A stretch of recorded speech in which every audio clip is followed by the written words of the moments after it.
Madame, monsieur, bonjour, bienvenue sur le28.tv. Je me trouve en face du tribunal de Chartres où le procureur de la République, accompagné de la gendarmerie d'Eure-et-Loir, a organisé une conférence de presse pour nous informer d'une saisie record dans le cadre d'une affaire de stupéfiants qui se déroulait dans le sud du département, à Arroux et Cloix-les-Trois-Rivières. Mercredi, 9 personnes interpellées, plus de 53 kilos de cannabis, plus de 5 kilos d'héroïne, plus de 53 000 € en espèces, 9 à 10 grammes de cocaïne, armes de poing, fusils, des véhicules saisis. Plus de précision en images. Donc en janvier 2018, un recueil de renseignements permet au service de gendarmerie de suspecter l'existence d'un réseau de trafiquants de stupéfiants de grande ampleur. Les investigations menées dans le cadre de l'enquête préliminaire puis dans le cadre de l'information judiciaire permettent de confirmer l'importance et la structure du réseau en cause. À savoir qu'un individu, tête de réseau, domicilié à Arroux, fait venir très régulièrement du cannabis, de l'héroïne et de la cocaïne dans le secteur, en s'approvisionnant d'une part à Dreux, d'autre part aux Pays-Bas et en Belgique, et il en revend ensuite une partie dans les départements d'Eure-et-Loir, du Loiret et du Loir-et-Cher, et une autre partie dans des départements plus lointains, notamment la Haute-Savoie, la Côte-d'Or et la Loire-Atlantique. Cet individu tête de réseau s'appuie notamment pour ce faire sur deux bras droits, deux hommes respectivement domiciliés à Arroux pour l'un et à Cloix-les-Trois-Rivières pour l'autre.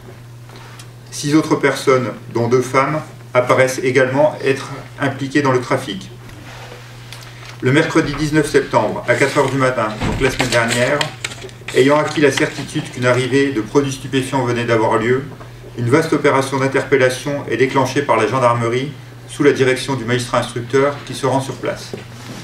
Une centaine de gendarmes appartenant à différentes unités et en premier lieu à la compagnie de Châteaudun à la section de recherche d'Orléans procèdent à l'interpellation de 9 individus.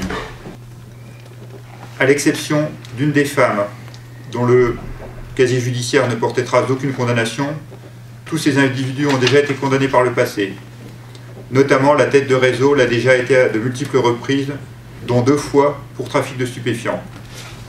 Parmi ces 9 personnes, une seule avait un travail légal, en l'occurrence une des 2 femmes.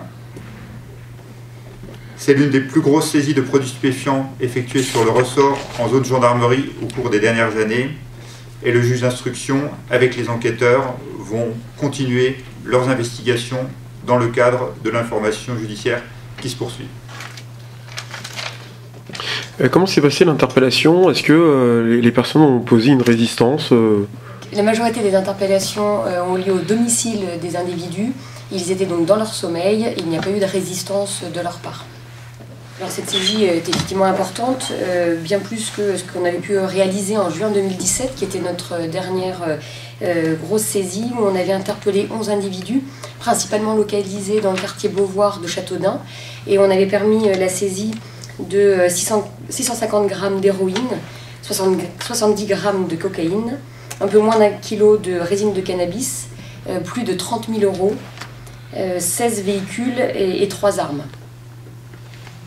Ce qui est intéressant, et pour répondre à la question que vous avez posée précédemment, c'est donc les gendarmes avec le juge d'instruction ont déclenché des interpellations quand ils ont su qu'en fait, la veille au soir, il y a un convoi qui venait de revenir avec donc un certain nombre de produits stupéfiants, et ça explique peut-être, sans doute, pourquoi des quantités aussi importantes ont été saisies, c'est-à-dire qu'en fait, les interpellations ont eu lieu avant que les produits aient le temps de repartir du secteur pour être revendus dans d'autres endroits.